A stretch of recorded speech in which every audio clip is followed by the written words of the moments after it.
Sup, guys? It's Toad back with you. This is Better Off Dead, Sunday, June 29th edition. 1-1 on the show yesterday as the slump continues, I guess. I mean, it was a losing day. I'm not happy about it, obviously, as we had Cleveland on the money line in the full game, and if I had given it out as a first 5 inning play, it would have won. I mean, Cleveland was winning the game 6-1 into the 5th inning, so I basically handicapped the starting pitching matchup right, although Ciccone didn't do as well as I thought he would. He did better than Mikolas as far as not allowing as many runs. He did give up a couple of runs in the 5th inning, so it was 6-3 at the end of the 5th. Still, St. Louis, it's not like they have a great bullpen. Cleveland's is okay, not as good as last year's, but Cleveland's bullpen absolutely imploded and wound up losing the game 9-6. And Cleveland didn't even score again. This terrible offense. I hate it, man. I hate it when the first 5 inning wager wins, but you go full game and it doesn't win. Man, it's just so frustrating. It's almost like I should go first 5 innings more than I actually do. That pissed me off. And then the first 5 inning play that I gave out with the under in Philadelphia, Atlanta hit. And the full game under, I believe, hit as well because the game landed 7. So I think probably the lowest the game was 7.5 full game. It was probably, I think it was higher than that. It was 8.5. So it definitely went under either way you played it. But it was a 2-0 game. Atlanta winning at the end of 5. So that got there as well. Schwellenbach did very well in the game yesterday. And Luzardo was good enough to get us through that. So we'll move on to today. And we'll talk about WNBA. We have 5 WNBA games today as I bring up the baseball slate, obviously. I'm going to actually give out a play on WNBA today, which I have not had a WNBA play in like a week, although I am up on the season barely. I think I've forgotten what am I, like 9-7 maybe? It's not great, but really a couple of losses in there that should have been wins. I'll clarify again that I'm not actually putting money on these right now, just so you know, but I am giving the analysis. I'm giving out the plays as if I were betting these.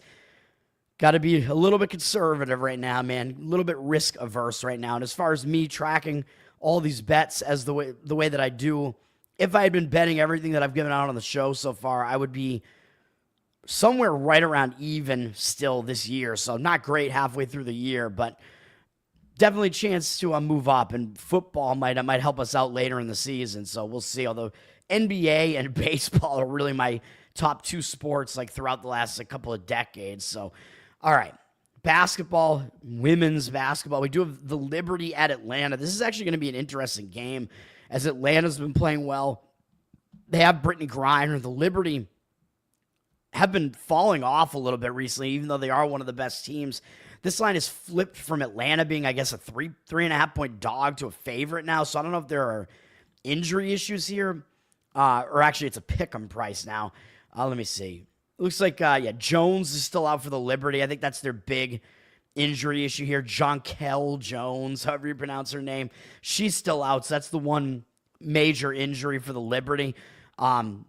Still, they're a pretty good team, though. I mean, this is going to be a competitive matchup. I don't know what to think about this. Is Atlanta did just lose a close game to Minnesota. That's a tough game to be coming off of, so they're not exactly in the greatest spot as they were winning that game throughout the second half and lost close to the end. That's a tough loss, tough way to lose. Liberty are coming off pretty ugly loss, really, to Phoenix. Not a great performance from them. They've lost 3 of their last 4 games, but they are playing a 4th straight road game, and they're going from Phoenix all the way to Atlanta. Not exactly the easiest spot to be in for the Liberty either, playing this many road games in a row, so I'm just going to stay away from that one. That is not going to be the play that I recommend. Chicago at LA is a little bit interesting because LA actually just lost at Chicago during their recent road trip. So it is a little bit of a quick revenge spot here for LA, as LA was a favorite in that game. They lost to Chicago. Chicago had not been playing well, though Chicago was playing a little bit better now. But if you look at what happened in that game, LA was dominating the game early. They were way ahead, and then they just completely fell apart in the second half. LA wound up shooting really poorly from 3-point range, 26.9%. They lost the turnover battle. They did lose the rebound battle as well. Chicago, they are still a decent rebounding team at least, but their scoring has not been exactly up to par, and they're still without Vandersloot, who I think is out for the season. But now LA back at home here, Chicago having beaten LA. They did lose to Golden State last time out, though, so they are coming off kind of an ugly loss.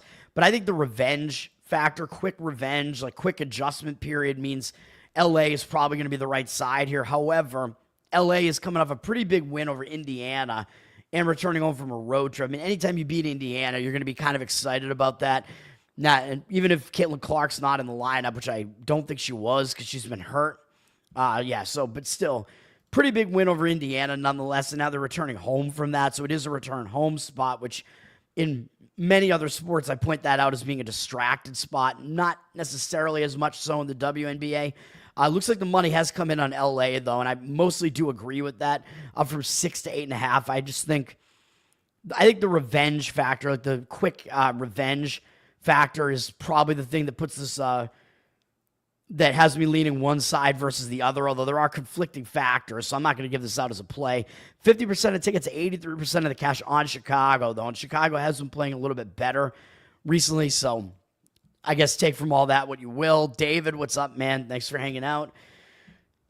Vegas at Phoenix. This is going to be the play I recommend. I'm going to recommend taking the points with Vegas here because this is not only a quick revenge spot, but I think it lines up a lot nicer for Vegas, and I think this is a spot where at this point, I think the public is going to tend to look at this and just think, well, Phoenix is just a way better team than the Aces now, right?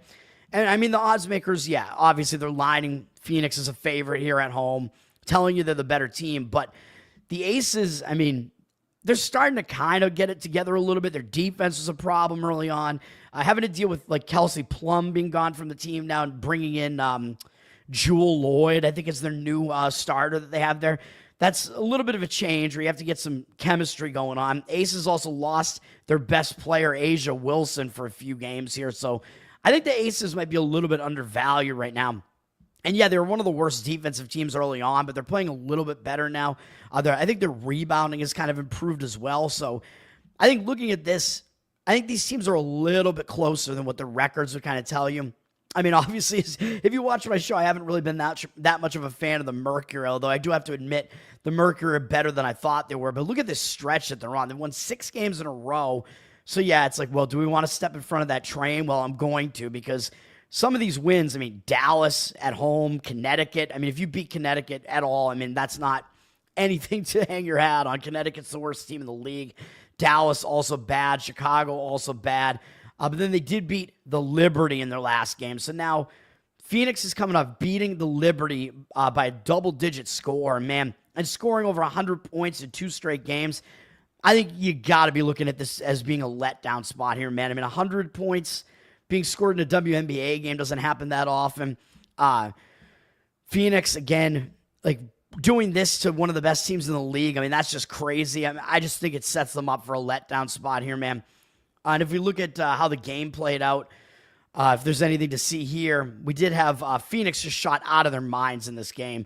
52.6% from the field. Yeah, both teams shot over 50%, but Phoenix was also 46.2% from 3, which is a bit of an outlier. I mean, you usually don't see WNBA teams shoot like that from three-point range. You don't even see NBA teams do it. So I think we're going to see a bit of regression for Phoenix here. And by the way, not only that, but this is a revenge spot because they beat Las Vegas on the road not that long ago. And I mentioned I actually leaned to Vegas getting the points in this one, and they just barely didn't cover here. They lost by 6 as 4.5-point underdogs here. And in this game, Vegas was just I mean, they shot terribly, 35.9%. They had a horrific turnover rate. They actually won the rebound battle, but they lost the turnover battle at home 22-13. So if the Aces can clean that up and just fix fundamentals, I mean, I think this game would have looked a lot different. Yeah, both teams really didn't shoot well in this game, but Vegas, I mean, losing the turnover battle like that at home, I think is something that's not really that sustainable, even though, of course, they are on the road now. And yes, Phoenix did actually beat the Liberty twice during that stretch. So I thought that was going to be a little bit of a revenge spot for the Liberty there, and it was not. But I just think this is going to be a spot where Vegas, I think, is going to adjust, man. So I think it's a big letdown spot for Phoenix. I think it's a little bit of a revenge spot for the Aces here, and the Aces are coming off an ugly home loss to Washington. Washington just seems like they're able to play Las Vegas well in Vegas for whatever reason, and this was a game where I mean, it was not even close. Washington had a huge lead throughout this game. But look at this. Washington shot 52.6% from three. Are you kidding me? That is never going to happen again. So this game, again, this is another major, major outlier. Washington actually was missing one of their best players, too. Sykes, I believe. And they were missing Angsler as well. But Sykes, I think, was the bigger... I don't know the personnel that well, but I think she was their biggest player who was out for this game. Yeah, it's just ridiculous. They hit 10 3-pointers in the game. They also had 20 free throws. They were 20 for 25, and Vegas only got to the line 12 times and hit 11 of their free throws. So Washington also got way more free throw attempts, which is also kind of, it's an indicator that maybe the reffing was a little bit one-sided as well. So I don't see that happening again.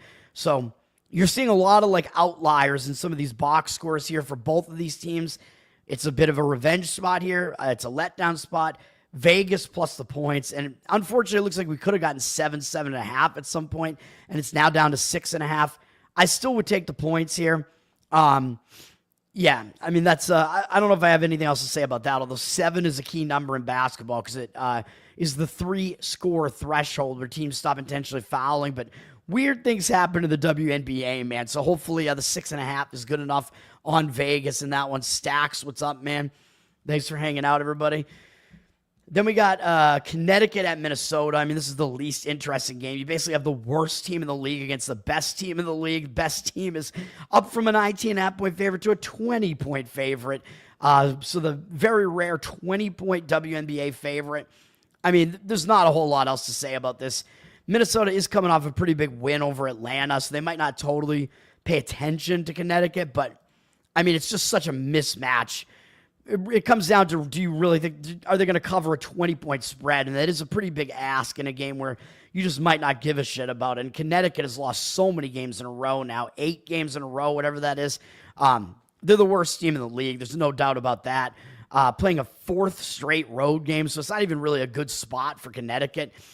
So even if Minnesota doesn't show up, they probably still should at least win that game. But asking them to cover a huge spread like that is a different story. And then we have Seattle at Golden State. Golden State has actually been playing pretty well, and now they're above 500 after beating the Chicago Sky. But, I mean, you dial it back a little bit. Some of these wins are not as impressive. However, pretty much their most impressive win, I would say, was the one against Seattle. And now they're playing Seattle again here on the same floor. So they actually beat Seattle not that long ago. Golden State was a 9.5-point underdog in this game. And if we look at that, if we see any outliers, we can try to figure out what went on in this game. Both teams shot really badly, although from 3-point range, both teams shot really badly. Golden State did shoot 48.3% from field goal range. So they did shoot a little bit higher than you would expect from field goal range, but they did also dominate the rebound battle, which is kind of surprising. So the field goal percentage may be a little bit unsustainable from that game. It doesn't look like it's like a massive outlier or anything like that, but Seattle, I think they're going to remember that game, and I think Seattle is going to be up for this because they know they lost to Golden State the last time they faced them. Seattle coming off an easy win over the Connecticut Sun, doesn't really matter. Now they're starting a road trip, and a lot of times you are focused when you start a road trip, and I think because you know that the last time you went to Golden State, you lost, and you had a bad game, I think Seattle is going to be up for this, so probably slightly into Seattle. Bit of a revenge spot, and whereas last time they were here, they were like 8, 9-point favorites or whatever I just showed. They're only a 5.5-point favorite now, so I think you're getting a little bit of line value on Seattle as well because Golden State has been playing really well recently. So yeah, the books have had to adjust because Golden State's probably better than we thought that they were, but is it enough to justify adjusting this point spread 3-4 points? And I don't think there's really much of a personnel change here between the two games either. Probably not totally justified, so probably Seattle would be the way to lean here. They're up from 5 to 5.5, but I'm not going to do anything with that game. Reed Harded, what's up, man? WNBA, dude, if you can make money on it, then I say do it. Again, Las Vegas Aces plus the points is the one game I'm recommending there. I am going to recommend 2 Major League Baseball plays, 1 side and 1 total. Both full game, actually, I believe, is what I'm doing this time. Let's go to, Major League Baseball, man. Let's try to run this down. I know I get really I get really long in the tooth with these Major League Baseball analyses here as I get super autistic. I break down the pitching matchup. It is what it is. St. Louis is at Cleveland. Don't really even want to talk about this series after what happened yesterday to me with Cleveland having the big lead and then blowing it and never scoring again. Man, first 5 inning would have won. I'm still pissed about it. I hate when that happens. Cleveland lost the game 9-6. St. Louis did use some of their better relievers yesterday because they wound up taking the lead, and they had to bring in some of their high leverage relief pitchers to finish the game off. So I actually think the bullpen situation is a little bit better for Cleveland in this game. And maybe Cleveland's bullpen is even actually a little bit better than St. Louis's is because neither bullpen is really that good. But the starting pitching matchup, I think, is definitely in favor of St. Louis with Mlb pitching. He's having a pretty good season, 3.96 ERA, 1.15 whip. He's been a little bit worse on the road, 4.23 ERA, but not really significant. This month, he has a good strikeout walk ratio, 15-3, but he has a 6.55 ERA because he had one really bad outing against Kansas City. Go figure, against a really bad offense. And then he started bouncing back. His last 2 starts have been good. They've both been wins for him and for the team. He's got at least 6 innings in both, allowing only 2 runs in each. One was against the White Sox, so nobody really cares if you beat the White Sox. They suck offensively. But he did also beat the Cubs, who are obviously one of the best hitting teams in baseball. So that is impressive. He's gotten... his command has been there all month, so it's not like it's returned or anything like that. But he's allowed fewer hard hits the last 2 times out. So he is pitching a little bit better the last 2 times out. Against Cleveland, he has good numbers, but it's a very small sample size of 9 at-bats, 222 average, allowed 522 OPS. I am leaning towards Liberatore probably doing well in this game. He's up against Logan Allen, who I'm not really a fan of, 4.25 ERA, but a 1.5 whip. You cannot put 1.5 guys on base per inning, man. Like, you just can't do that without suffering a lot of damage eventually. So, Allen, he's obviously walking too many guys. His home road splits are pretty insignificant.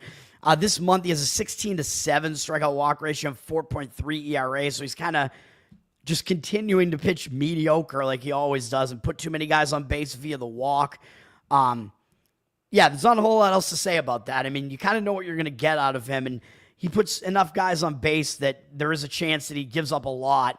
St. Louis has basically never seen him before. Only Hampson has ever seen him before, although he is 3 for 8 with a double, 2 RBIs, 2 strikeouts, and no walks against him. So Allen does have a lot of unfamiliarity, though, which could maybe give him a little bit of an edge in this game. Probably would lean St. Louis first 5 innings in this one, though, just because I think the starting pitching matchup does favor them. We see Cleveland being public again, even though they've lost both games in the series. That doesn't totally make sense to me. Cleveland being a public home underdog. I don't know if these percentages are accurate. It doesn't make sense to me. 69% of tickets on them, only 58% of the cash. And St. Louis has dropped a little bit from -110 to -107. Yeah, again, I would probably take the shot with St. Louis first 5 innings money line because I don't want to deal with St. Louis's bullpen in the rest situation that they're in or lack thereof. So that's how I break that one down. Next up, I'm going to give out a split play. This is my side play, is the Pittsburgh Pirates. And watch this lose because after I gave out a lean on Pittsburgh in each of the first 2 games in the series against the Mets, and Pittsburgh won both games, I think like 9-1 and 9-2 or something like that. So easy wins for Pittsburgh in both games. And now watch this be the game that they lose, the time that I finally give out a play on them. Although Pittsburgh has had the market read on them in every game in the series, and they do again today. And I think it's a spot to actually do it, man. The way this is lined up for the Mets has not been good for them. Like, they had Blackburn pitching yesterday. That's never really a good sign. And now Montas is pitching today, which I'll talk about in a minute. Probably not a good sign either. Both teams used a lot of their relief pitchers yesterday, so I am a little bit worried about the Pittsburgh bullpen. But the Mets, I think the Mets used more of their bullpen yesterday, actually, because Blackburn was out of the game really early on. Let me see. Yeah, so both bullpens are in pretty bad shape. The Mets definitely have the better bullpen significantly, but the Mets, they ran through their bullpen yesterday, man. So the bullpen situation is kind of even on both sides. And if the Mets have to go to their bullpen earlier than Pittsburgh does again in this game, which we'll see if that does happen, I think it's going to be a little bit bad for them. You could play Pittsburgh first 5 innings. I don't want this to be a situation where the first 5 inning play is correct again and the full game isn't. But I am going full game here, partially just so I can get the split bet here. I'm recommending playing half of the bet on the money line, plus 130. Although you could just go straight money line and just go balls to the wall and go Pittsburgh to win the game at a nice home underdog price again here. Or mitigate the risk a little bit and put half of the bet on the plus 1.5 runs at minus 125. It's a cheap price out there right now at some of these books, man. So you could do that, and you don't have to pay that much. Basically, if you split half and half, the total that you're putting into this basically is about the same that you'd be putting into a normal bet. Actually, I think it's a little bit less. You're not quite paying the minus 110 juice fully to do this. So I think it's the way to go, and then you get a situation where if Pittsburgh does lose by exactly 1, you'll win a little bit of money. Won't be significant, but it'll be a small win. Obviously, if they win outright, you'll win the bet fully. And then if they lose, you'll lose your bet, but that would be the case anyway. You'll lose a little bit more than if you just play the money line straight up at plus 130. You'd lose less by them losing in that case. But I think this is the way to go here. We have Montas pitching for the Mets here. I don't think this is a good situation, man. I mean, yeah, but he's got a 0 ERA. Oh, okay. 0 ERA, 1.2 whip. But remember, he just came back, man. He was injured. This is his first go-around with the Mets here. I hadn't pitched since last year, and he made 1 start so far this year. I wasn't expecting much out of him, and he did shut out Atlanta for 5 innings, which is good. He did also walk 3 guys. So there was some good and some bad about the start for Montas, but I just don't think he's really that good of a pitcher in general, man. As you can see, career numbers, 4.06 ERA and 1.31 whip. That career whip is definitely way too high. So this late into his career, I think you pretty much know what you're going to get out of Montas. Yeah, those walks could have been because of some nervousness returning to the game and whatever. But it could just mean he's walking too many guys, which has kind of been the case throughout his career. So that could be the case. We'll see. Pittsburgh is actually somewhat familiar with him because he was on the Cincinnati Reds. They do only have 4 hitters who have seen him before, but they have done well off him in 31 at-bats, 290 average against him. Pham has a home run off him, 753 OPS. So decent numbers against Montas, whereas I think Pittsburgh's got the starting pitching edge with Burrows on the mound, who is a rookie, and I know his numbers don't look good. 4.45 ERA, 1.32 whip. But if you look at Burrows, he had a couple of bad starts to start his major league career, which, there is some nervousness involved there. And then since then, he's really only had 1 other bad outing against Texas out of the 5 outings that he had in June. That was the only other bad one. Other than that, he allowed 2 or fewer earned runs in all the other outings. Granted, one of them was actually a relief appearance in his last outing, which I'll get to in a minute. But overall this month, he has a 2.86 ERA and 25-5 strikeout walk ratio. He definitely does have strikeout ability, and 30-9 over the course of the entire season, which is good. So that does tell you he has command. He's not walking too many guys. He's racking up a lot of strikeouts. He's not really allowing too many hits either. So Burrows, I'm kind of liking what I'm seeing out of this guy. He was a decently touted prospect, and after he did poorly against Texas, they actually put him in the bullpen, and he came in relief of Paul Skeens his last time out in that Skeens-Misiorowski game, where Skeens actually gave up 4 runs in an inning in the game, although I think Skeens lasted until like the 4th inning in that game or something, but he gave up 4 runs in whatever inning he got pulled from. Burrows came in and did all right with 2 1/3 scoreless innings, didn't even give up a hit. So I think when you're a pitcher, you get kind of relegated to the bullpen, that kind of sparks you a little bit, right? Because if you want to be a starting pitcher, you want to get back into that starting rotation, so you want to prove yourself. So I think that's going to help spark Burrows here as well. And we saw it happen with even with a guy who's completely the opposite of Burrows, in that Burrows is a rookie, but with Charlie Morton, who's an old veteran, maybe the oldest pitcher in the league at this point, he got relegated to Baltimore's bullpen, and when he came back, he started pitching way better. So a lot of times that can kind of spark you and get you focused and fix some of the things. You could work with different bullpen, different coaches, whatever, fix whatever's going on with you. So I like how Burrows lines up for this one, man. And he's going to be pitching basically almost on normal rest. It's a little bit short rest, but again, he only made 31 pitches in that game, so I think he'll be ready to go. and he's never been seen before by the Mets, except for Soto, who I don't know how Soto has an at-bat against him. He's 0 for 1 with a walk against him. Other than that, nobody's ever seen Burrows before, unless, am I mistaken? Oh, I guess Burrows did pitch once last year, so this is technically his rookie season this year because he only made one appearance last year. So maybe that was when Soto faced him. But basically, the Mets have never seen it before. So when you have a young rookie pitcher like this who's never been seen before, they have a big familiarity edge. So I think the familiarity edge here is way on the side of Pittsburgh here, on the side of Burrows. And we see, again, the Mets are ridiculously public again, 88% of the tickets and cash on them. But the line is reverse moved against them in a big way, down from minus 160 to minus 138. So we see a lot of market indicators on Pittsburgh here. I like it. I've liked Pittsburgh in every game of the series. I'm going to do it again here, man. And the Mets, they are falling apart. I mean, they've lost a ton of games recently, even though it looked like they were kind of riding the ship when they beat Atlanta twice recently, but has not happened as they've been bad in this series. The Mets had a players-only meeting yesterday, and I don't know if it's going to help them or not, man, to be honest. I mean, it seems like there's kind of chaos going on with the Mets right now. Like, something is not right, and I don't know if a players-only meeting is really going to fix an issue here where it looks like this matchup doesn't look good. And yes, I know a lot of times I will like to play on a team that's trying to avoid the sweep, especially when they're the better team. Obviously, the Mets are still the better team. They have the way better offense, especially, but I just don't like the matchup here at all. I don't like what's going on with the Mets locker room here. So, yeah, the market seems to agree with me. Pittsburgh Pirates going to be a play there. Christopher, what's up, man? Oh, thanks for reposting, sir. All right. Let me see. I didn't realize that reposting it posted a comment. I haven't streamed to Twitter that much. So I didn't realize I posted a comment in the comment section. Yankees against the A's. The Yankees got obliterated yesterday. So after the Yankees shut out the A's in the first game, the A's shut them out yesterday 7-0.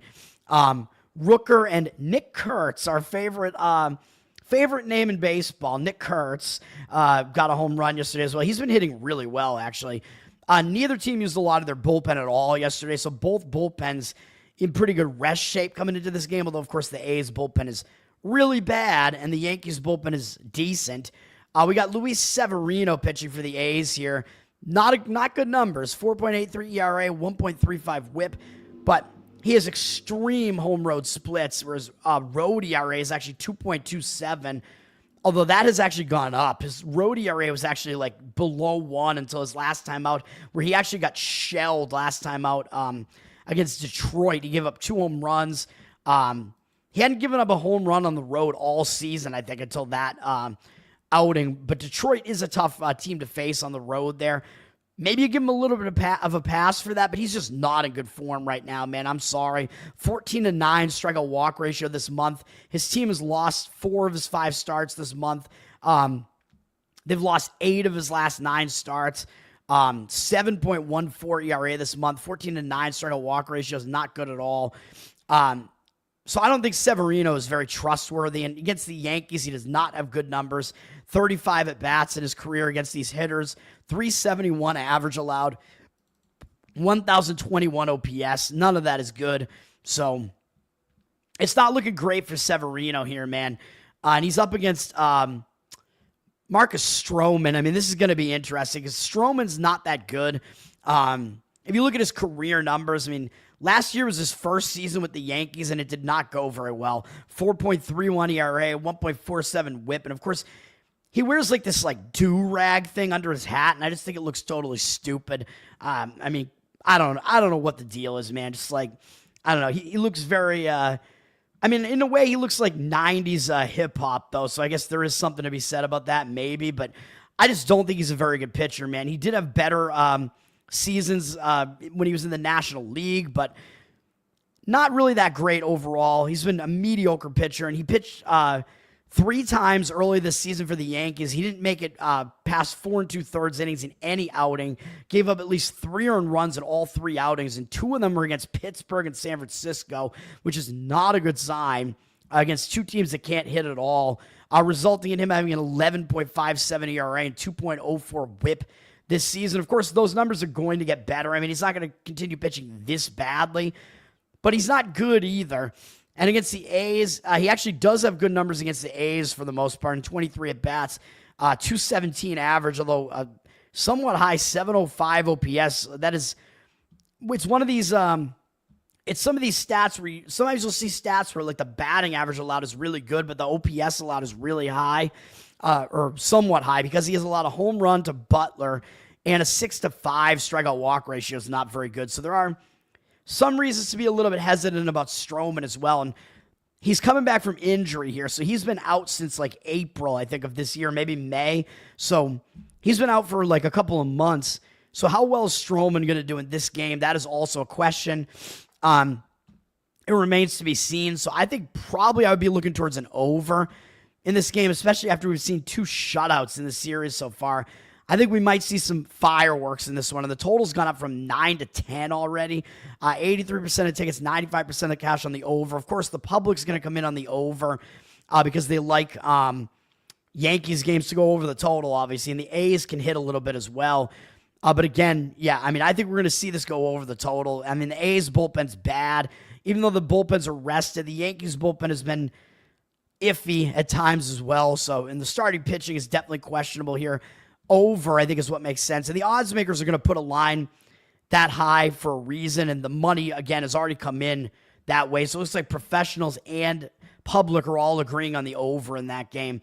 Philadelphia at Atlanta is going to be my other play. So my first 2 plays are going to be given out early in the show here. I'm going to give it an under just like I did yesterday, except this is going to be a full game under because I don't want to go under 3.5 in the first 5. I hate trying to go under 3.5 in the first 5. So I'm going to suck it up and try to deal with these bullpens that aren't really that good and hope that we get our starters to go decently far into this game, get us through a lot of it, and then hopefully the bullpens can kind of just hold it at the end and we'll get under this total of 8.5. That's what I like here. If you want to try to go under first 5, I mean, most of this handicap is going to be about the starting pitching, so it does also make sense to look under first 5. It's just that I think there's almost no leeway there with going under 3.5. So I hesitate to do it. Where's this game? Come on, man. Here it is. Total has a flip from 8.5 juice to the over to 8.5 juice to the under. 75% of tickets, 91% of the cash on the under. So the money to me looks like it is agreeing with this. Coming in on the under. The bullpens at least are not totally used up, I don't think, after yesterday. Only a couple of relief pitchers came in for both teams yesterday, and the high-leverage relief pitchers did not get used yesterday, so that helps this under as well. So that means the better relievers are still available because this game was pretty much out of hand. So the best relievers did not have to come into the game yesterday in the 6-1 Atlanta win. Ronier Suarez is pitching for Philadelphia. I mean, I keep saying I think he's going to regress just like he did last year, but he's been pitching well so far. 2.08 ERA, 1.03 whip. Hasn't really showed signs of slowing down. He's been better on the road with a 1.02 road ERA, which is where he is here. And he's been in good form this month with a 1.3 ERA in 5 starts, 28-6 strikeout walk ratio. He struck out at least 6 batters in his last 3 outings. Granted, he's facing Atlanta here, which is a little bit of a step up from some of these recent opponents offensively, but he did beat Atlanta earlier this season as well. Shut them out for 6 innings and struck out 8, although he walked 3 guys in the game. That was still a good outing. And overall against Atlanta, even though, yeah, they're very familiar with him, they haven't done well against him. In 180 at-bats, I know a lot of times when an offense is that familiar with a pitcher, the advantage kind of goes to the offense, but I don't think so when the pitcher does well against them. Typically, 233 average allowed to them and 701 OPS. Those are pretty decent pitching numbers in a very big sample size. So overall, the Braves hitters have not done that well against Ronier Suarez. We do have Austin Riley probably has the best numbers against him, 9 for 28 with 2 home runs and 4 walks. A couple other guys hit him okay, but other than that, not a whole lot going on. 44-16 strikeout walk ratio, 7 home runs allowed. I mean, the home runs looks bad, but it's not really when the sample size is that big. The strikeout walk ratio is a little bit concerning. Suarez, in the past, has had issues with control at times, but I think he'll get us a decent start here. And he's up against Spencer Strider, who is making strides coming back from his injury here, and he's starting to pitch pretty well. 4.07 ERA still doesn't look good, but a 1.14 whip is obviously good. He's been better at home, so both these starting pitchers have the home road splits in their favor here. 3.18 ERA at home, so that's good. Against the Phillies, he's been really good in a huge 202 at-bat sample size. He's absolutely dominated Philadelphia, dude. 82-17 strikeout walk ratio. That is insane. Yeah, he's still allowed 7 home runs to them, but he's only allowed 35 hits to them total. He's held them to a 173 average, 549 OPS. Only Marsh has really done well against him. 6 for 19 with 2 home runs, 3 walks. Basically, all the other hitters have pretty much struggled against him. So Strider has actually been really dominant against a really good hitting Phillies lineup. So that's a good sign as well. And Strider, like I said, he's been making strides. He's been pretty good recently. 3.86 ERA in 5 starts this month, 38-11 strikeout walk ratio. And he actually stepped it up his last 2 outings, getting wins in both of them. He's gotten wins in his last 3 outings, but the last 2 were against the Mets, which is another good sign because he did that against a good team. He did face Philadelphia earlier this year and held them down and only allowed 1 run, but he only lasted 4 2/3. He was very inefficient in the game, and he walked 4 guys, but his control has been a little bit better for the most part since then, except that he did walk 4 guys in his last outing, but his control's still been a little bit better this month with a 38-11 strikeout walk ratio, so at least his strikeout rate has been very, very high, and he hasn't allowed a lot of hits. So when you're striking out a ton of guys and you're basically unhittable, you can kind of tolerate walking a few more hitters, and again, overall his whip is pretty good, so I like it. I like both starting pitchers in that one. I think the bullpens are in okay shape coming into that one, so under in the full game in that one. Let's try to get through all this, man. I'm taking forever to get through these games today. Tampa at Baltimore. This series has been crazy, man. Baltimore winning the first game 22-8, and then I told you there might be a domino effect in yesterday's game. I thought it might go over as well, and it did, as it wound up being an 11-3 Tampa win yesterday. So now we've seen both teams win in a blowout in the series. It's been a crazy series, man. Baltimore, their bullpen is in way worse shape coming into the game today, as they used a lot of their bullpen yesterday, including Blewett, who Atlanta got rid of, and he has been blowing it still with Baltimore. I mean, he's terrible. Baltimore's bullpen is bad to begin with, and now they used a bunch of relief pitchers yesterday, whereas Tampa only used 1 relief pitcher, Rock, to just finish the game off because the game was already in hand. So Tampa has the better bullpen, and they were able to rest them yesterday. So Tampa definitely has a bullpen advantage coming into this game. And I actually think Tampa probably is the better team offensively at this point, too. Taj Bradley's pitching for Tampa, though. He has not been that good. 4.57 ERA, 1.28 whip. He's been better on the road, though. 3.32 road ERA, so the road splits line up decently for him. His recent starts have been all over the place, dude. He gave up 7 runs against Miami, only went 4 innings. Only lasted 4 innings in his next outing against the Mets. Walked 4 guys, gave up 5 runs, but none of them were earned. Very strange outing. Then he only went 1 1/3 against Baltimore. This same Baltimore team absolutely annihilated him and put up 6 earned runs against him. He had a terrible outing. Then his last outing, he bounced back really nicely with a 6 2/3 inning shutout and only allowed 2 hits against Kansas City and only walked 1 guy and struck out 4. So again, he's all over the place here. Tampa's won his last 3 starts, but I don't know if we could trust Bradley. 5.09 ERA this month, 23-10 strikeout walk ratio is not really that great. And again, Baltimore really lit him up in the last game. And his numbers are not good against Baltimore. In 50 career at-bats, a 14-2 strikeout walk ratio is really nice, but he's given up 6 home runs to 6 different hitters. So basically, half of Baltimore's hitters, or more than half, have hit a home run off him. 360 average, allowed him 1,145 OPS. Does not bode well for Bradley in this game. So Tampa does have a bullpen edge. So if you like Tampa, you're definitely going to have to go full game if you like Tampa here and let the later parts of the game try to catch you up. But you are facing Dean Kremer as well, and he's not very good either. 4.6 ERA, 1.34 whip for Baltimore here. He's actually been better at home, though. 2.9 ERA at home. So both starting pitchers actually have the home road split in their favor here. Kremer, 4.3 ERA this month.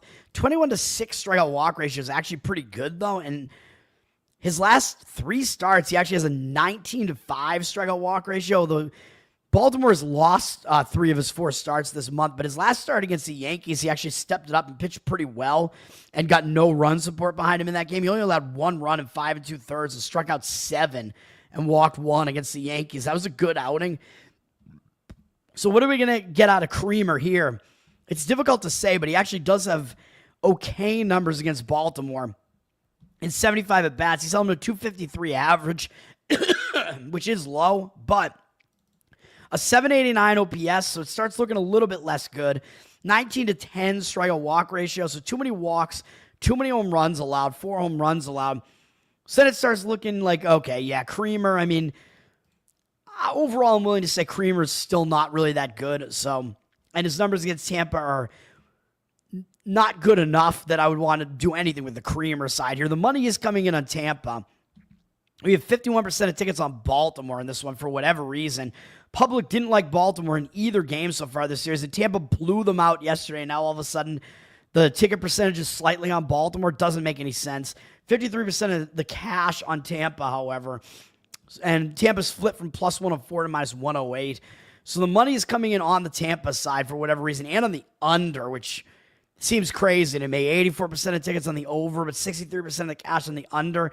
I don't love either starting pitcher here, and Baltimore's bullpen is bad and in bad shape, so I'm not looking to go under in this game, man. Money has come in, and it's dropped the total from 9.5 to 9.5 juice to the under as well, but yeah, probably. I mean, I lean over in this game slightly, but you're going against the market if you do that, which I don't love.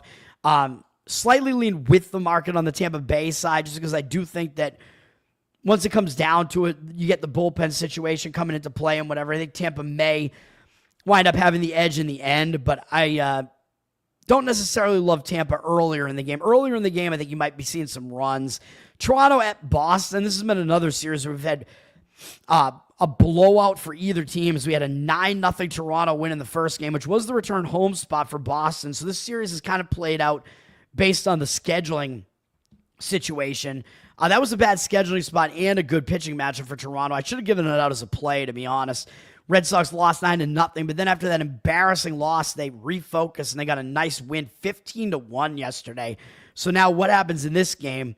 Well, we got to look at the matchup here, because yesterday I think was a good spot for the Red Sox, even though I still didn't like the matchup for the Red Sox yesterday. They had a good focus spot there after returning home from the road trip and doing really bad, and their offense has been really bad since the Devers trade, and yesterday it burst open, man. So maybe the Red Sox are starting to find something here with this young lineup that they have here, and they are getting Yoshida back soon as well, and they might be calling up the password soon, so hopefully the Red Sox do that, and they have this like young core here that is actually pretty talented, so I'm kind of excited about, maybe within a couple of years, maybe the Red Sox will be a really good offense again.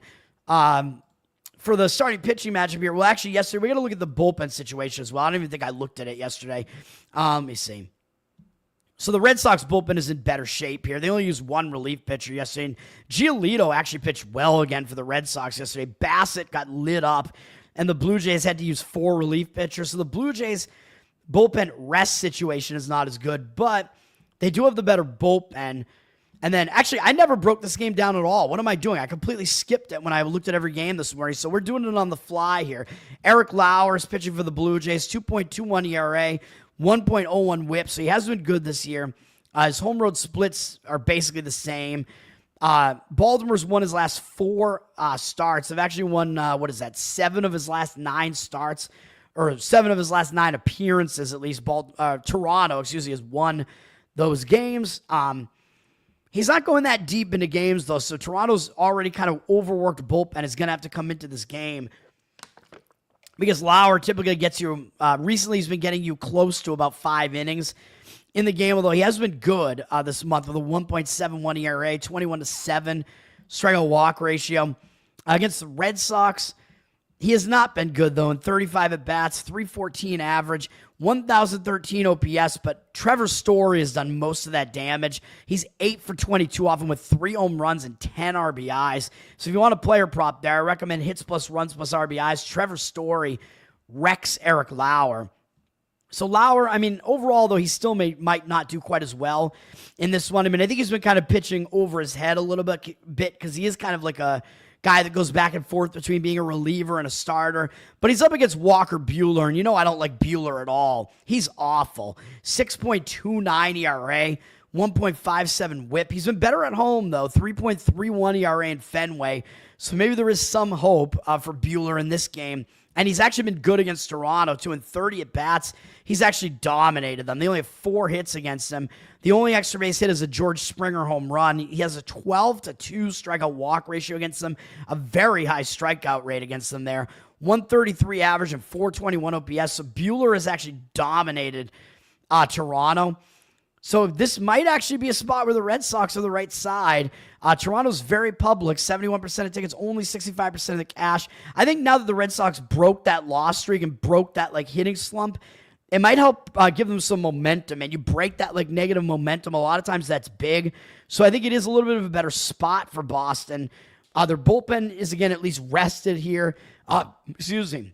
We do see Toronto being very public, 71% of tickets, 65% of the cash. So Toronto, they're a very public side here, man. I mean, even though the Red Sox usually get the name recognition, the public wants not only the team that has the better record, but they're going to see Lauer's ERA is so much better than Buehler's, and they're going to be on Toronto here. But it looks like the Red Sox are shaping up to be an anti-public small home favorite here, or maybe even a little bit of a home underdog still, but they've flipped from plus 102 to minus 105 here. So based on the market read, it does look like the Red Sox are the right side there. I don't fully trust Buehler, so it's not going to be a play for me, but I'll agree with the market, and I will lean slightly to the Red Sox there. My Boston Red Sox. San Diego at Cincinnati. Cincinnati won the first game 8-1, lost yesterday 6-4. So again, we're having another rubber match here. Abbott pitched pretty well for the Reds again yesterday, but the bullpen didn't hold up their end, and they wound up losing the game. Both bullpens actually used a lot of their relief pitchers yesterday, and San Diego used basically all of their highest leverage relief pitchers yesterday, which is not great, because even though San Diego has a good bullpen, that might kind of even the playing field here, where Cincinnati's bullpen is worse. But with the rest situation here, both bullpens are unrested, though, so maybe you still give San Diego a little bit of an edge with the bullpen, but I think it's a bit more of a wash. Kolek is pitching for the Padres here. 3.95 ERA looks good, but a 1.3 whip is not very good. I think this guy, we're starting to see some regression out of him. He has been good on the road, though, with a 2.13 ERA, which makes no sense because his home stadium is a pitcher-friendly park. I don't know. And this park he's pitching in is certainly not pitcher-friendly, but Kolek, he started to regress. He's been really bad over the last 3 outings, going more than 4 1/3 innings only once. He's given up at least 3 runs in all 3. He has a, a 13-4 strikeout walk ratio, which isn't that bad, but he's putting more guys on base. He's being less efficient with his pitches. He's not going that deep into these games. Overall, he has an 18-10 strikeout walk ratio this month, which is not great. Granted, yes, he did face 2 good offenses out of the last 3 opponents there. Arizona and the Dodgers, and then he faced Washington. They're not good, and he didn't do well there either. His team has lost his last 4 outings. Against Cincinnati, they don't have a whole lot of experience against Kolek. They're only 1 for 4 off, and with Espinal with the only hit. 250 average, 500 OPS. So not a whole lot to see there. Kolek is a little bit unfamiliar with them, but I think Lodolo is actually the more trustworthy of the 2 pitchers here. 3.63 ERA, 1.12 whip. One issue is Lodolo has been way worse at home, though. 5.06 ERA in Great American Ballpark here. He's given up 10 of the 12 home runs he's allowed this year at home. So this ballpark, I mean, it is a home run-friendly ballpark, and he has had issues with the home run here. So that's not great for Lodolo. Mixed numbers this month, man, where he's only gone more than 4 1/3 in 2 of his 4 starts this month, but Cincinnati's won 3 of the 4. He has a 5.49 ERA, which is really bad, but a lot of it was because he got wrecked at Cleveland. And his 3 home starts this month have actually all been a little bit better. And he has a 20-4 strikeout walk ratio overall this month, which that tells you he actually is in command of his pitches right now. So some mixed signals there for Lodolo recently. But against San Diego, he has actually been pretty dominant in 27 at-bats. He's held him to an 0.74 average, only 2 hits, 1 home run from Machado. 0.74 average and 352 OPS. Lodolo maybe is a pitcher that is a play-on pitcher in this specific matchup here, man. Even though you got to worry about how he pitches at home, but I think he is the better and more established pitcher than Kolek here. I would throw out how the splits look a little bit here, and I think Lodolo might be the right way to look here. And with San Diego having used all their best relievers yesterday, I think full game is fine in this game, or first 5 innings. Cincinnati money line is probably the lean here. They're down from minus 132 to minus 129. They have 52% of tickets, but 78% of the cash. So the cash is coming in on them. Just Lodolo has such good numbers against San Diego, and that's not a huge sample size. That's kind of what clinches it for me there. Chicago Cubs are at Houston. Houston won the first game, so we're going to have another rubber match here. 7-4, but they lost ugly, 12-3 yesterday, which kind of broke the Astros winning momentum here. The Astros are still really good at home, 31-14. 31 and 14 at home. McCullers just did not have it yesterday, man, unfortunately. Trying to come back from injury for the second time this year. He just didn't have it, so I hope he wasn't getting death threats. I talked about that whole situation yesterday. The Cubs actually used a little bit more of their bullpen. And the Astros, because the game was out of hand, they didn't use any of their best relievers. So the Astros bullpen is in better shape coming into today, and they're the better of the two bullpens. So I think the Astros do have a bullpen edge here. And I think they have a starting pitching edge as well, with Jameson Taillon pitching for the Cubs, 4.47 ERA. Although his 1.10 whip is pretty good, but Taillon, he gives up a lot of hard contact, man. He's given up 21 home runs this year, which is way too many home runs. And it's pretty even between home and away too. So more on the road actually. And he's been really bad over his last 2 outings, going 8 innings total over the last 2 outings, allowing 13 earned runs, 5 home runs over that span, 3 walks to 5 strikeouts. He has not had it in his last 2 outings. It has not been good. And it might not get better for him because the Astros actually have good numbers against him. In 52 at-bats, they have a 327 average and 848 OPS against him, although they have a lot of doubles, 7 doubles, but no home runs, 6-4 strikeout walk ratio. So Taillon doesn't appear to match up well against Houston. And he's going up against Framber Valdez, who is pitching really well. 2.88 ERA, 1.13 whip. Valdez also better at home, 2.04 home ERA. He's been really good at home. The only issue with him is he's walked 9 guys over the last 2 starts, so his wildness has returned. But he only gave up 2 runs in 13 innings combined over those 2 starts still. So even though his wildness was all over the place there, he still was basically unhittable almost, and still wound up giving up 2 runs in 1 outing and 0 in the next against Philly, no less. And in the previous start, it was the 2 runs he gave up against the A's in that A's hitter-friendly stadium. So Valdez is still able to get through these lineups, man. And before those 2 starts, he was racking up a ton of strikeouts. So his strikeout rate is still really high. 29-13 this month, strikeout walk ratio. Again, that's way too many walks. 2.16 ERA, though. And the Astros have won his last 9 starts. So the Astros have been winning behind him. He has been pitching well. The Cubs have a really good lineup. Some of the guys haven't seen him before. Most of their best hitters have seen Valdez a little bit. It's not a huge sample size. 28 at-bats. Justin Turner has a lot of at-bats against him and does well, 5 for 11. But most of the other hitters have not done a whole lot against him. Overall, 286 average allowed, 703 OPS. So overall, I think that's not that bad. So I think you get a starting pitching advantage with Valdez here. I think you have a bullpen edge here. I was close to making this a play on Houston, and the money is coming in on Houston. They're a little bit public, which kind of surprises me a little bit, although both teams do have good records. 77% of the tickets, 87% of the cash. With Valdez on the mound, you do have to pay a little bit to get him, but Houston down from minus 155 to minus 152, so they're in the minus 150 range. I think it's a situation where maybe you look for a -1 run line on them instead, or split a -1.5 run line and put a little bit, half the bet on the money line as well. Maybe do something like that with Houston. because I do lean to Houston in this game. I do think they have the edge in multiple ways. I do worry about Valdez's recent wildness, though. Colorado at Milwaukee. We might have to start taking notice about Quinn Priester, man, because his numbers have been really bad, so I had been making fun of him when he was on Pittsburgh and whatever, but he's still young, and he had another really good outing yesterday, although granted it's against a really bad Colorado offense, but he one-hit them through 7 innings with 11 strikeouts, so you might have to start looking at Priester, but maybe before the oddsmakers catch up to him, because Priester has been good, man. Both of these bullpens are bad, but didn't see a lot of usage yesterday. I think you got to give the bullpen advantage to Milwaukee, though, because Colorado's just bad overall. German Marquez is pitching for Colorado today. Not good. 5.79 ERA.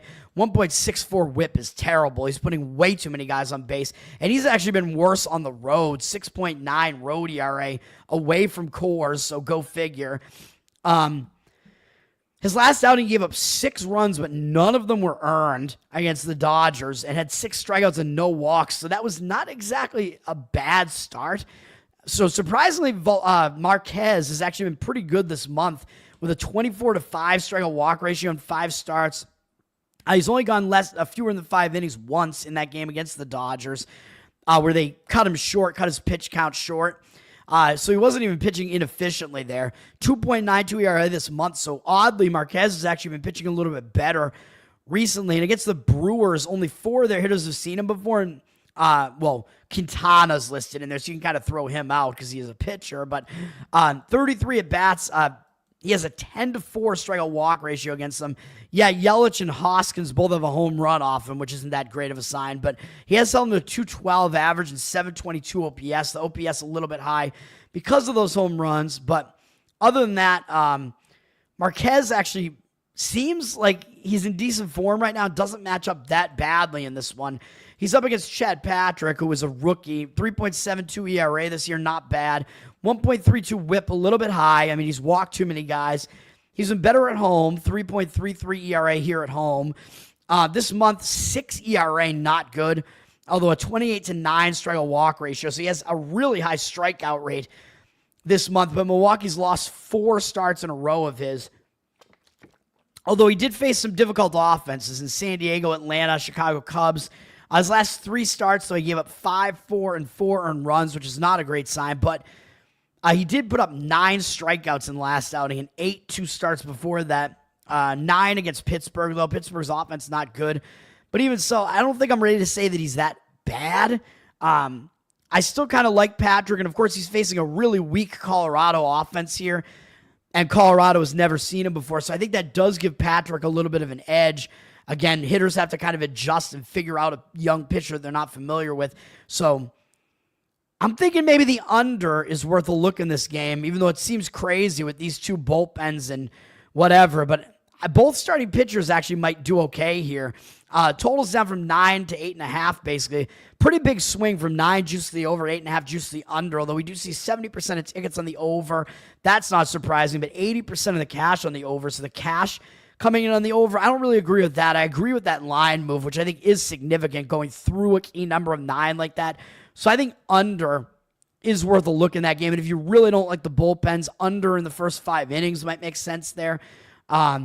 Dodgers at Kansas City. Kansas City finally got a win yesterday, man, and they broke that horrible loss streak, which might, like I said with the Red Sox, that might help propel them forward a little bit and give them some momentum. Of course, they couldn't do it when I actually gave out a play on them, when they out-hit the Dodgers 11-4. No, they can't win that game, of course, but they win the next game. They win it yesterday, which I mentioned that I thought it was going to be a little bit rough for the Dodgers yesterday because it was going to be a bullpen game. Ohtani went 2 innings in the game yesterday, but then Dodgers turned over to some of their bad relievers or their worst relievers, and they did not do well. Kansas City has the better bullpen anyway.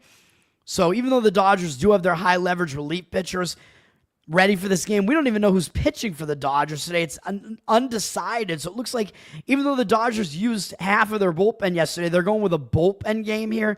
That doesn't look good to me for the Dodgers here, man. And they're up against Bubich, who has been good for Kansas City. I mean, he's been good overall. 2.18 ERA, 1.13 whip. A little bit worse at home, 2.51 ERA, but that's still good. This month, 4.37 ERA, so he has been giving up some runs, but it was mostly one start against the Yankees, so you can kind of give him a pass for that, and he has a 26-7 strikeout walk ratio this month, so he's still pitching pretty well, although his team has lost 3 of his last 4 starts because he's gotten very little run support behind him, which that is a concern because Kansas City can't hit, but maybe they'll be able to hit against a Dodger bullpen game, but Bubic has not done well in a very small sample size against the Dodgers. 13 at-bat sample size. He's given up 6 hits, a double, 2 home runs, 7 walks to only 3 strikeouts. That's not good. 462 average, 1,667 OPS. So a lot of these Dodgers hitters have hit him well. Ohtani's 3 for 4 with a double and a home run off him. Enrique Hernandez has the other home run, plus 3 walks, and Ohtani has 2 walks. So Bubic, this might not be the best matchup for him, man. So I'm thinking maybe the over is looking like a play here. I mean, the offense is finally bust out yesterday, so maybe finally Kansas City's offense will be able to do something, which they did yesterday, but maybe they'll be able to continue that against a bullpen game. It's looking like for the Dodgers here. Bubic doesn't match up well against this potent Dodgers offense. Line has gone up a little bit from 9.5 to 9.5 with juice. And in a Bubic game, you're not really going to see a 9.5 that often because he's pitching so well this season. He's really like one of the top 15 pitchers in baseball. But the matchup doesn't look good. The odds makers are telling you something by putting the line out that high. So I think over is maybe worth a look in that game. Zach, what's up, man? You come in with the Royals comment, baby, right on time. I mean, as far as the side in that game, it is a cheap price. I mean, the Dodgers are the way better offense, so it does look very tempting to take the Dodgers down from -115 to -113. And they do hit Bubic well, but of course, Bubic is going to be better than whoever LA is throwing out there with the bullpen game. But if you do like the Dodgers, you're at least getting the better team at a cheap price for once, although now they're up to -123, it looks like. San Francisco at the White Sox. I should have gone ahead and given out the under as a play yesterday, man. It seemed very strong to me for the most part yesterday with Robbie Ray against Adrian Hauser.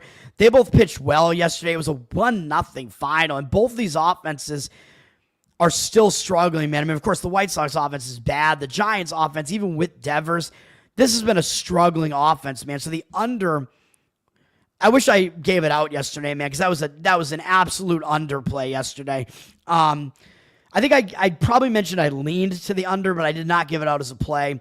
I'm less tempted to do so with this pitching matchup today, though. Both bullpens are decently rested. San Francisco has the better bullpen, although they've been getting really, really overworked recently. White Sox bullpen is not good. Verlander is pitching for San Francisco today. He's continuing to try to do it. 4.52 ERA, 1.41 whip. Still doesn't have a win on the season. Although partially that's because his offense is so bad behind him. But he hasn't been that great. I mean, he's getting towards the end of his career here. That whip is not good, obviously. You can't allow almost 1.5 guys on base per inning, man. He's been a little bit better on the road, 4.15 road ERA. It's not like he's been atrocious. I mean, he's given up more than 3 earned runs twice all season. So he is pitching like very mediocre, but pretty consistent. This month, he does have an 11-2 strikeout walk ratio in 2 starts, which isn't that bad, but it was against bad offenses, Cleveland and Miami, and he got no run support in either start, and his team lost both games. But it does look like he's in okay form, at least over those last couple of starts. Up against the White Sox, obviously, you know he has good numbers because a lot of these numbers are from past seasons. You know Verlander is a Hall of Fame pitcher. 53 at-bats against them. 16-5 strikeout walk ratio, 208 average allowed, 663 OPS. You want to look for some player props. Luis Robert Jr. or Robert Jr. 4 for 6 with a double and a home run and 5 RBIs off Verlander. So he might be worth a look.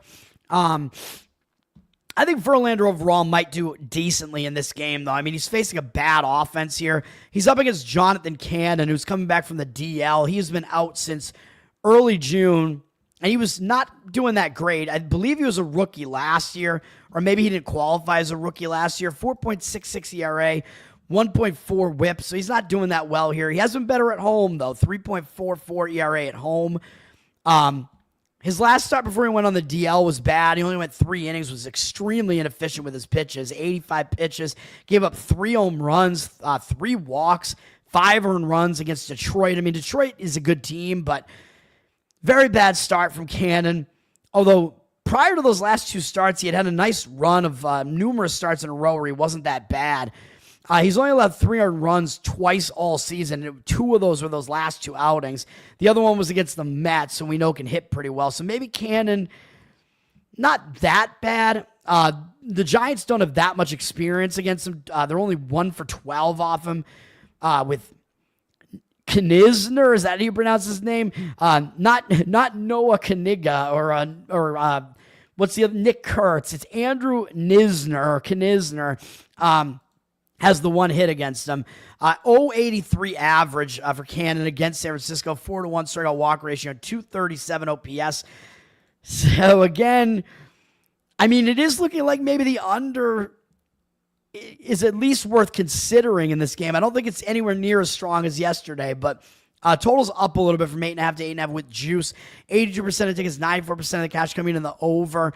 The matchup numbers look good for both starting pitchers, but I just think both starting pitchers are a bit questionable here, so I don't love it. Seattle at Texas. Another situation where we have a rubber match here. This is a big divisional series here, man. As both of these teams are right there kind of battling here. They're basically in the wild card race. They're battling for second place in the AL West right now. Texas got the win yesterday and actually got a good start from Kumar Rocker yesterday, who, I mean, I kind of want to see him start doing better, man, and make it a little bit easier for him to handicap, and maybe we'll get a little bit of value on him a little bit. But he actually had a nice pitching duel with Wu yesterday, and Wu outpitched him, but then the Texas Rangers wound up scoring late and winning in extra innings. So, and it looks like all of the Texas runs in the game were unearned yesterday, so that's kind of crazy. Texas won on fielding mistakes by Seattle yesterday. So Seattle might be a little bit pissed about that. Both teams used 4 relief pitchers yesterday. So we have 2 good bullpens, though, and they're in a similar rest spot. We'll see about the bullpens. The bullpens are not exactly in the best rest shape here. Luis Castillo pitching for Seattle. I mean, I think he's the more consistent of the 2 pitchers here. 3.69 ERA, 1.27 whip. He's been worse on the road, though, so that is a worry. 5.17 road ERA. He's been pretty bad on the road. He did give up 5 runs last time out at Minnesota, which wasn't that great. Overall this month, mediocre. 4.5 ERA in 5 starts. 25-9 strikeout walk ratio, and his team has won 3 of the 5 starts. He's been consistent, though, at least. I mean, he's only allowed more than 3 earned runs 3 times all season, one of them being that most recent start. Overall, still pretty consistent. Against Texas, he does have pretty good numbers in 93 at-bats. This Texas offense has not been very strong. 27-5 strikeout walk ratio, 237 average, allowed 663 OPS. So I think we might see Castillo do okay here. And he's up against Jack Leiter, who is still a young guy, still trying to figure it out here. 4.55 ERA, 1.32 whip. Hasn't been good over his last 2 outings, though. Gave up 6 runs against a pretty weak Kansas City offense, 3 home runs allowed in that game, and then gave up 3 earned runs against another weak offense in Pittsburgh. That's not good. He has 6.75 ERA this month, 15-9 strikeout walk ratio is not good. Too many walks. He's allowed 5 home runs this month, more than 1 hit per inning, and his team has lost all 4 of his starts this month, and they've lost a lot of his starts, man. 9 of his last 11 starts, Texas has lost. That's not a great sign for Leiter here. Against Seattle, his numbers aren't really that good either. In 42 at-bats, 10-5 strikeout walk ratio. He's allowed 5 home runs to them, although Rodriguez and Raleigh have 2 apiece. So maybe some player prop potential there as well. 286 average, allowed 1,028 OPS. So I don't trust Leiter here. I think Castillo is the more trustworthy pitcher here, and the money is coming in on that side on Seattle. I agree with that. It's a pretty cheap money line, down from -120 to -118, 57% of the cash on Seattle, 54% of tickets on Texas. I would agree with Seattle here. I think the bullpen situation is pretty even both ways. So Seattle has the better offense as well. So I trust their starting pitching a little bit more there. Haven't made it a play, but and maybe I should. Like last time Castillo was pitching, I said it's almost a play for me, and then it was a win, although it was a close win.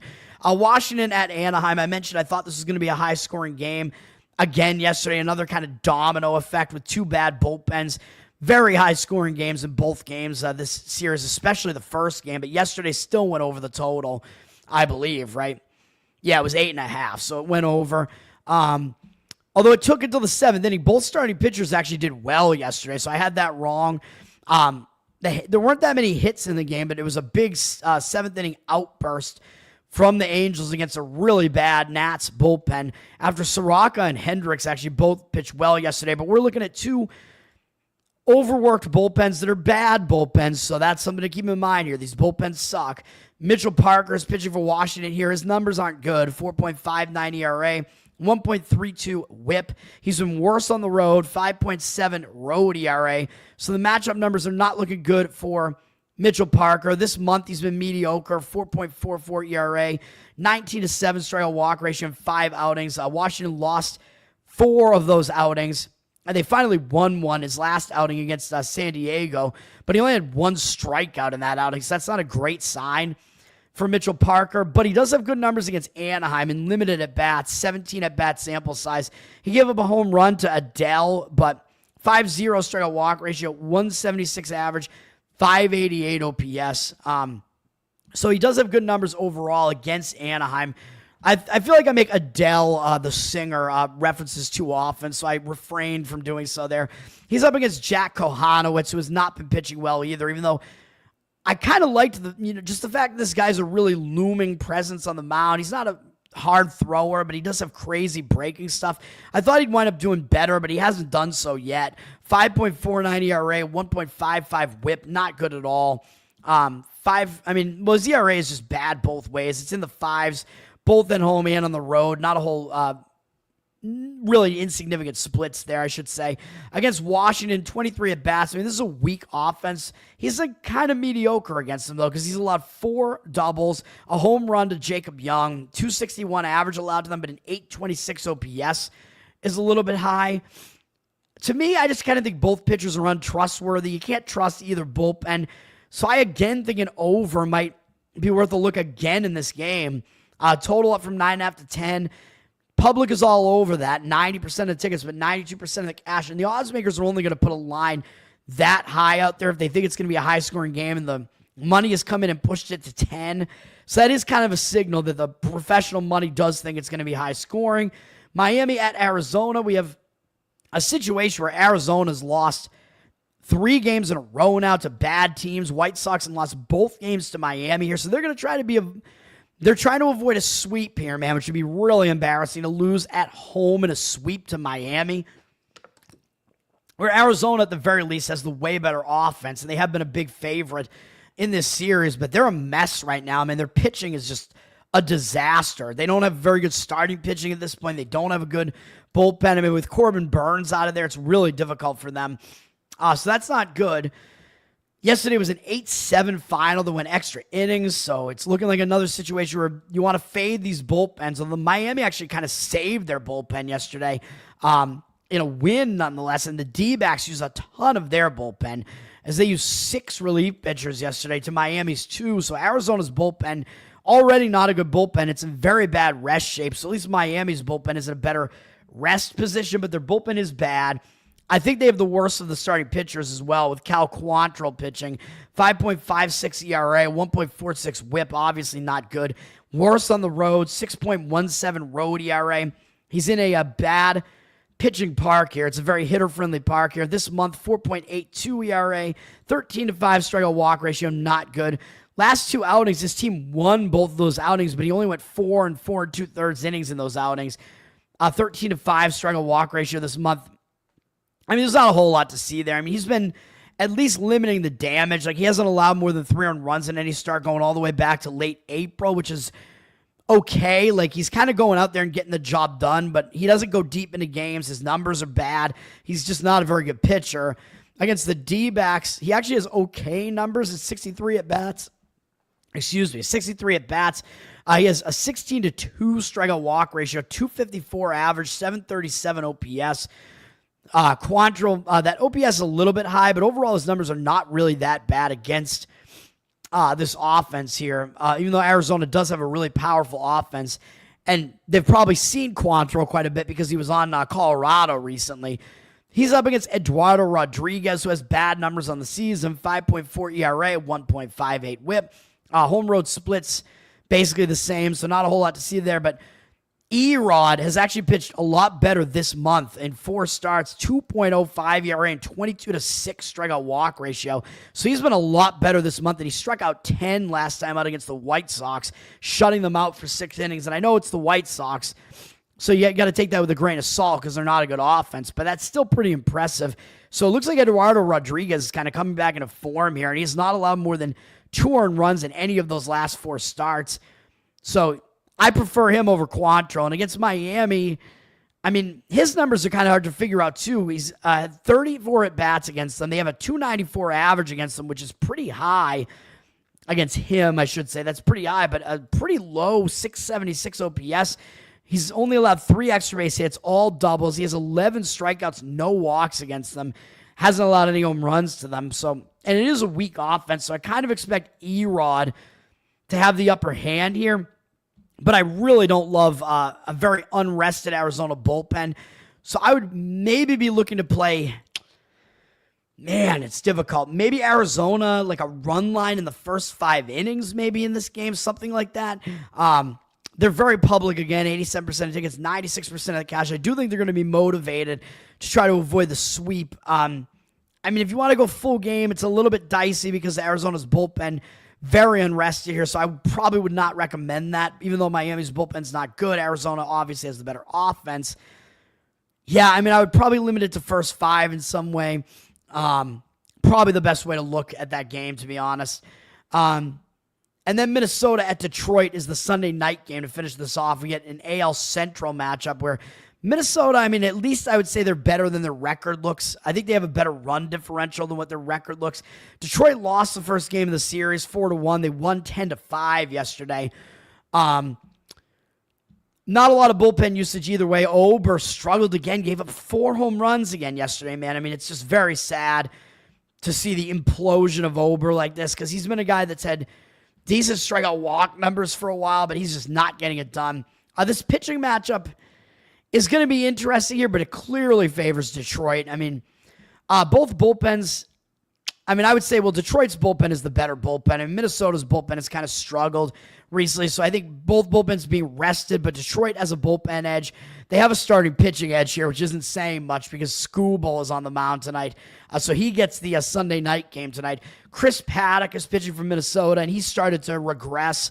4.64 ERA, 1.23 whip. Not great. He's been way worse on the road, too. 5.48 road ERA. So it looks like we're probably going to not get a great performance out of Paddock. Paddock has completely fallen off, man. After he had a horrible start to open the season, he hadn't allowed more than 3 earned runs in any start all through April, May, all the way up until his last 3 starts, and he's allowed more than 3 earned runs in all 3 of them against Houston, Cincinnati, Seattle. His strikeout walk ratio is still good over this month, 20-5, but 6.11 ERA. He's been getting hit. He's given up home runs. He's given up some hard hits. So Paddock, I mean, his recent form is not great. It's definitely a concern. Up against Detroit, his numbers are bad, and 24 at-bats. It's a small sample size, but Baez has a home run against him. He's allowed a 375 average, 1,028 OPS, 5-3 strikeout walk ratio. So Paddock looks like he's really up against it here. I mean, it's not saying much, again, by saying that Skubal is the better of the 2 pitchers and has the better match. I mean, Skubal, probably the best pitcher in baseball. 2.29 ERA, 0.87 whip. I mean, what else is there to say, really? He's really good both home and away. Doesn't really matter. His splits are almost actually completely even. His team has won every one of his starts this month, all 4 of them. 2.39 ERA this month, 26-6 strikeout walk ratio, so he is still in good form right now. Prior to that, his team had lost 1 start of his against Kansas City where he shut out Kansas City and he got no run support. His team had won 6 games in a row prior to that one, so they've won 10 of his last 11. Skubal obviously is just really difficult to beat, and he is really good against Minnesota. And 64 at bats, 27-4 strikeout walk ratio, domination, 125 average, 473 OPS, despite the fact that he's allowed 3 home runs to them, 2 of them to Buxton, 1 of them to Jeffers, and Jeffers, that's his only hit in 18 at bats, was a home run. So Skubal does dominate him still as well. So, I mean, it looks like you want to be looking to Detroit in this game in some way. They're public, 70% of tickets, 78% of the cash, though. Money line has dropped a little from minus 265 to minus 255. I mean, it might be a situation where you do go run line here, minus 1.5 on the run line. Detroit in front of the big lights. They're really good at home. They have the better offense and the better bullpen, too. So I do think they have every edge. Not quite giving this out as a play, but I would agree with it if you want to do this. Minus 1.5 on the run line probably is the way, even though, again, Detroit, if they're winning already, they're not going to get that last at bat in the 9th inning. But that is the way that I look there. And that's it, man. That's going to do it. The 3 plays I gave out, because one in WNBA. WNBA, Vegas plus the points. Baseball, split play, half on the plus 1.5 run line, and half on the money line with the Pittsburgh Pirates. And under, full game, Philadelphia, Atlanta. Going back to the well there. That's going to do it. Learn to Toad on Twitter. Thanks, guys, for hanging out. I am starting up some stuff. I have Better Off Dead Instagram now, which is at Off Dead Better is the handle that I'm using, because it sounds like off-track betting, because I screwed up on YouTube, and I did have Better Off Dead at first, and then I forget what I did with it. I think I screwed something up, and then they didn't let me I had to recreate the account, and they told me that was already in use, so I had to go with Off Dead Better instead, but it is kind of funny. I think it has a ring to it, so that's what I'm doing. So I am going to be on Instagram now, and I am trying to get this up on audio platforms now to try to monetize a little bit. I am using Spreaker now for these episodes, trying to get them up, so hopefully soon you will see Better Off Dead on the audio platforms. This is not a very visual show, really, even though I'd show all the markets and stuff and whatever, and I bring up the pages for the players, so you can sit and listen to it as well. So we're going to get it up on the audio platforms. If you see it out there on the audio, please listen. Just give me some listens, man, and then there will be ads in them, but that's how it's going to help make it a little bit of money. So tell people about it, spread the word, whatever. Don't know if Tower Gang is coming back, but again, patreon.com/Tower Gang. You can check that out. I am going to start doing ukulele stuff as well. Covered in Uke is the ukulele channel, where I'm going to start doing stuff there. I don't know what I'm going to do yet, and I'm waiting to overcome this illness completely to start figuring stuff out with that. So be on the lookout for that, and I'm going to probably have a Patreon where you can support me, and I will offer some bonuses. I don't know what the Better Off Dead bonuses might be yet. For the Uke stuff, I think what I'm going to wind up doing is make a Patreon Spotify. I'm going to put the episodes of it out on Spotify, basically through the Patreon, so that way you can listen to it. It'll be like a podcast, but it'll actually be like a playlist of my ukulele. So if people are interested in that, that would be like a Patreon bonus, I guess. That's what I'm thinking about doing, at least. So we'll see. It's still in the works, but that's what's going on with Toad right now. Thanks for hanging out, guys. Learn to Toad on Twitter once again. Have a good Sunday. Peace out.